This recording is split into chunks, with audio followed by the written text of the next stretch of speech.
Kay lahi naman ang mga congressman sa 28th Congress. Kay ang ubang mga congressman nga katong namirma kanang napildi baya to. So pasabot nga back to zero siguro ang impeachment ni Sara Duterte ikabot sa kuan sa 28th Congress. So maita na po sila paagi ani siguro nga makakuha na po sila og kanang 1/3 votes. Kay 1/3 votes naman tato ang kinahanglan sa mga congressman nga ma-impeach si Sara sa lower house.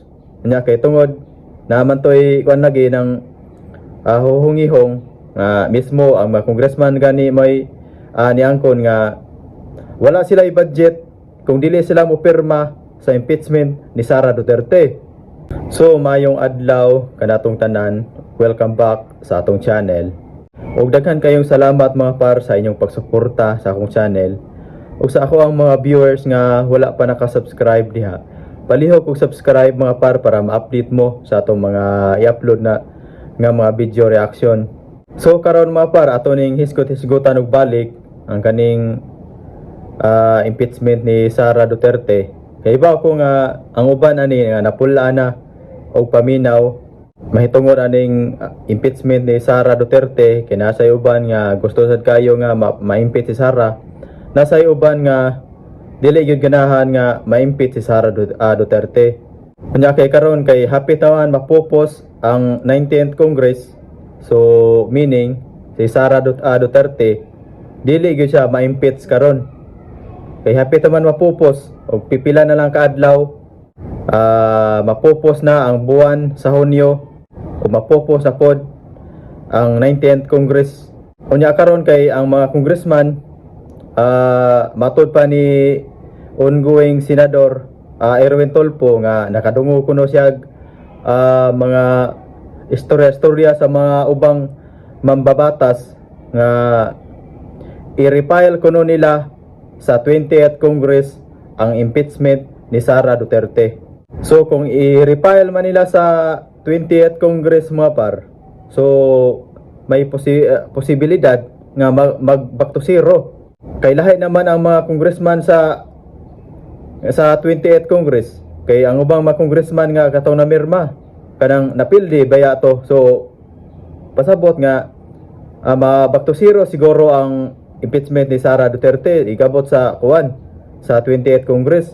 So maita na po sila paagi ani siguro nga makakuha na po sila og kanang 1/3 votes.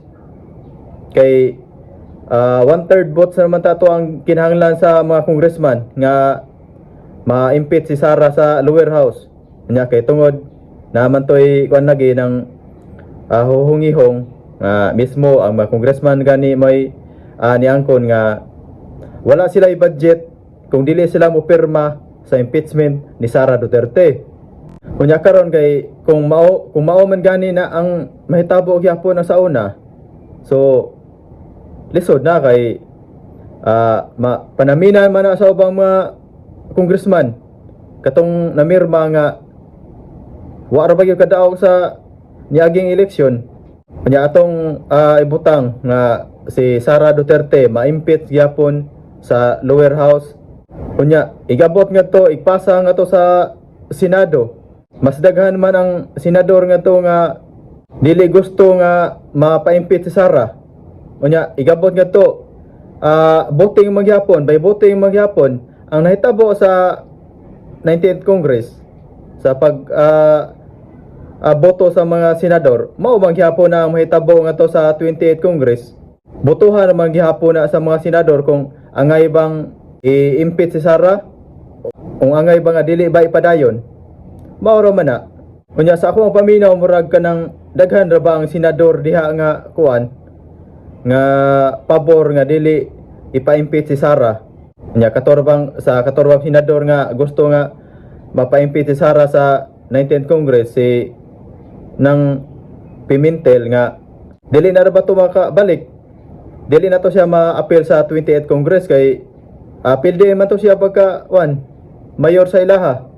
Unya si Grespo mo graduate na po si Grespo. Si Tolentino wala na po si Tolentino.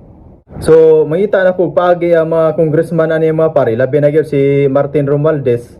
Kay kani mo si Martin Romualdez mao gyud ni ang mastermind.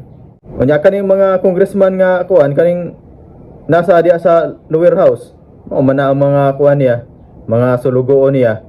Kung usay iyang isugo, tuman gyud na. Mo nang ang mga congressman diya sa lower house karon nga murag nga iro aga sigpaghot ba.